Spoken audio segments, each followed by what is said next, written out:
কি পাগলামি করতেছো তুমি? তুমি তো ফাঁসি দিলে মরে যাবা, আর তুমি মরে গেলে আমি বিধবা হয়ে যাব না? তুই চুপ থাক, কোনো কথা কবি না। আজকে আমি ফাঁসি দিমু, কেউ আমারে বাঁচাইতে পারবো না। ফাঁসি দিমু তো অনেকক্ষণ ধরেই কইতাছো। কতক্ষণ ধরে দাঁড়ায় রইছি, তুই ফাঁসি দিবি আমি দেহুম। গাছেই তো উঠতে পারতাছস না তুই। এক কাম কর, বাড়িতে একটা মই লয়ে আয়, মই দিয়া গাছে ওঠ, তারপর ফাঁসি দে। মাসুদ ভাই, আপনি কি বলতে চাইতেছেন? আপনি কথা হইনা তো মনে হইতাছে আপনি চাইতেছেন আপনি বন্ধু মরে যাক। আল্লাহ গো, আমার জামাই মরে গেলে আমারে কে দেখে রাখবো? ওরে তো আমি আগেই কইছিলাম প্রেম কর, ঠিক আছে, কিন্তু বিয়াটা করিস না। হয়তো আমার কথা শুনে নাই, প্রেমটাও করছে বিয়াটাও করছে, এখন বুঝ।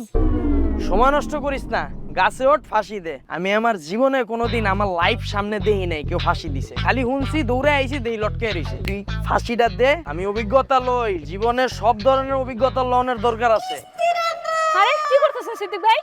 গাছে উঠতেছি, গাছে উঠতেছেন কেন? ফাঁসি দিব। না না না ভাই, আপনি তো ফাঁসি দিতে পারবেন না। আপনার এখন অনেকগুলো কিস্তি বাকি, আগে কিস্তি পরিশোধ করবেন, তারপর আপনি ফাঁস নিয়েন। দরকার হলে কিস্তি পরিশোধ করার পরে আপনার ফাঁস নেওয়ার জন্য আমি আপনাকে দড়ি কিনা দিব, সাহায্য করব। এই যে কিস্তির আব্বা, এই লোক বউয়ের লগে ঝগড়া কইরা মরতে যাইতাছে, এই অবস্থা আপনি আপনার কিস্তি লয়ে পইরা আছেন। তো কি করব ভাই, কিস্তির টাকা নিব না? সে আমাদের এনজিও থেকে ঋণ নিচ্ছে, তার ঋণ পরিশোধ করতে হবে, তারপর সে মরবে।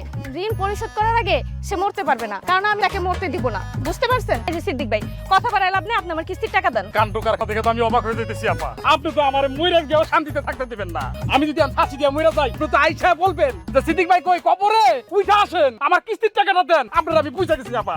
দেখেন সিদ্দিক ভাই, আপনার সাথে না আমার এই ফাও পেঁচাল পাড়ার সময় নাই। আপনি ছাড়া ওরা 100টা বাড়ি আমার কিস্তি তোলা লাগবো, মানুষের পিছন পিছন করা লাগবো। আপনি সুন্দর মতো আমার কিস্তির টাকাটা দেন। আপনি গত সপ্তাহে টাকা দেননি, টাকা বাই করেন তো। আমার কাছে টাকা নাই, আগামী সপ্তাহে আপনি কিস্তির টাকা লয়ে যান।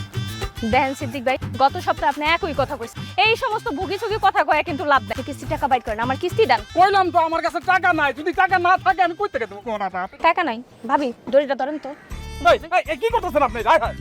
আর এই যে টাকা নাই, কিস্তি দেওয়ার বেলা আপনার টাকা থাকে না, না? হ্যাঁ, আপনি তো আজব মানুষ ভাই।